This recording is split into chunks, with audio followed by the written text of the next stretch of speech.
السلام علیکم ورحمۃ اللہ تعالیٰ وبرکاتہ۔ والدین کے حقوق صرف اس دنیا میں ان کی زندگی میں ہی ہم پر لازم و ضروری نہیں ہے، بلکہ ان کی موت کے بعد بھی ان کے کچھ حقوق ہیں کہ جو ان کی اولاد کے ذمے رہتے ہیں۔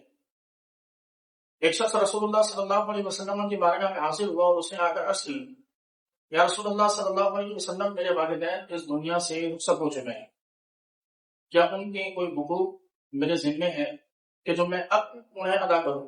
رسول اللہ صلی اللہ علیہ وسلم نے فرمایا کہ ہاں، 5 حقوق ہیں ان کے جو والدین کے انتقال کے بعد اولاد پر ڈالتے ہیں۔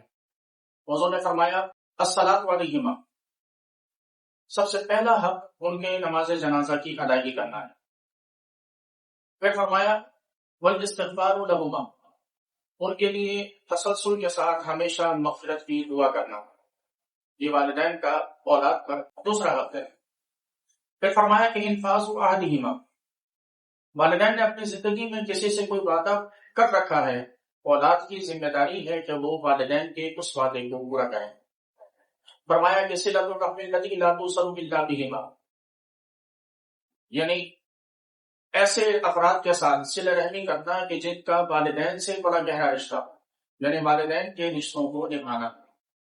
5واں آخری حق بتاتے ہوئے رسول اللہ صلی اللہ علیہ وسلم نے ارشاد فرمایا اکرام صدیقیہما، ارشاد فرمایا کہ ان دونوں کے دوستوں کی عزت کرنا اور تقریب کرنا، یہ 5 حقوق ہیں کہ جو والدین کے انتقال کرنے کے بعد بھی اولاد کے ذمے باقی رہتے ہیں۔ السلام علیکم ورحمۃ اللہ وبرکاتہ۔